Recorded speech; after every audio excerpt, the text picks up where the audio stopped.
ഹോസിയ 5:15.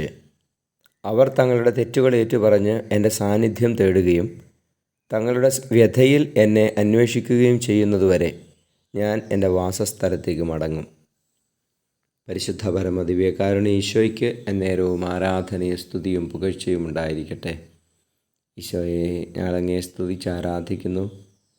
കർത്താവേ, അങ്ങയുടെ നാമത്തെ ഞങ്ങൾ മഹത്വപ്പെടുത്തുന്നു. ഈശോയെ, നന്ദി, ആരാധന. Hallelujah, hallelujah, hallelujah, hallelujah. ഈശോയെ, ഞങ്ങളുടെ തെറ്റുകൾ ഏറ്റുപറഞ്ഞ് മാനസാന്തരപ്പെട്ട് അങ്ങയുടെ അടുത്തേക്ക് വരുവാൻ തക്കവിധം ഞങ്ങളുടെ ഹൃദയങ്ങളെ അനുതാപം കൊണ്ട് നിറയ്ക്കണമേ. ഞങ്ങളുടെ പാപങ്ങളെക്കുറിച്ചുള്ള തിരിച്ചറിവും ബോധ്യവും ഞങ്ങൾക്ക് തരണമേ. ഈശോയെ, അങ്ങയുടെ അടുത്തേക്ക് വരുവാൻ ഞങ്ങളെ സഹായിക്കണമേ. നമ്മുടെ കർത്താവ് മിശിഹായുടെ കൃപയും പിതാവായ ദൈവത്തിൻ്റെ സ്നേഹവും പരിശുദ്ധാത്മാവിൻ്റെ സഹവാസവും നിങ്ങളോട് കൂടി ഉണ്ടായിരിക്കട്ടെ, ഇപ്പോഴും എപ്പോഴും എന്നേക്കും. ആമേൻ.